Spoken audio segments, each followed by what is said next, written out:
हमारे देश में पुलिस डिपार्टमेंट के काम करने के तरीके पर अक्सर सवाल उठाए जाते हैं, जिस पे आम जनता भी सवाल उठाती है, मीडिया भी सवाल उठाता है और वकील और कोर्ट भी सवाल करते हैं।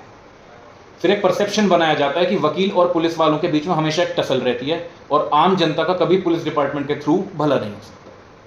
इस बात को पूरी तरह से नहीं मानना चाहिए, मगर कई बार वाकई में पुलिस डिपार्टमेंट इतने शैलो लेवल्स हिट करता है और अपने कॉम्पिटेंस को क्वेश्चन करवाता है कि आप खुद सोचेंगे कि देश की पुलिस काम कैसे कर रही है।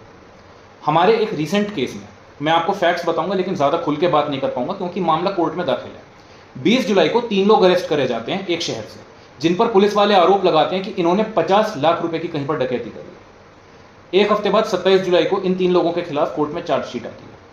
ठीक एक दिन बाद 28 जुलाई को किसी नेबरिंग स्टेट के छोटे से गांव से 3 लोग सामने आते हैं और वो ये खुद आके एडमिट कर देते हैं कि जी वो जो 50 लाख की डकैती थी वो तो हमने की है, आपने किन 3 लोगों को अरेस्ट कर लिया, वो तो हमारी गैंग ने करी है। जब ये मामला कोर्ट में आता है और हम पुलिस वालों को क्रॉस एग्जामिन करते हैं तो ये वाकई में सामने आ जाता है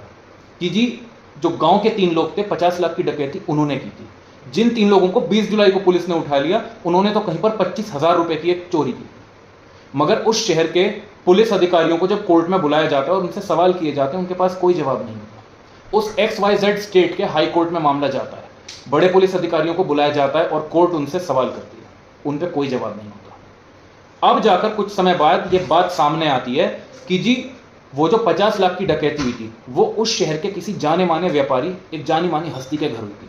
जिनकी वजह से डिपार्टमेंट से यह प्रेशर डलवाया गया कि आप किसी भी तरह 3 दिन के अंदर लोगों को अरेस्ट कीजिए और इस केस को जल्द से जल्द निपटाइए। तो इसलिए 25,000 की चोरी में जिन्हें पकड़ा गया उन पर सारा फ्रेम करके और कहानी लिपापोती करके पुलिस डिपार्टमेंट उन्हें 50 लाख के मामले में अंडर डाल देता है। तो आप इन फैक्ट से खुद अंदाजा लगाइए कि देश में कई जगहों पर पुलिस डिपार्टमेंट कितना शैलो लेवल हिट कर रहा है और अपने कॉम्पिटेंस को खुद क्वेश्चन कर रहा है।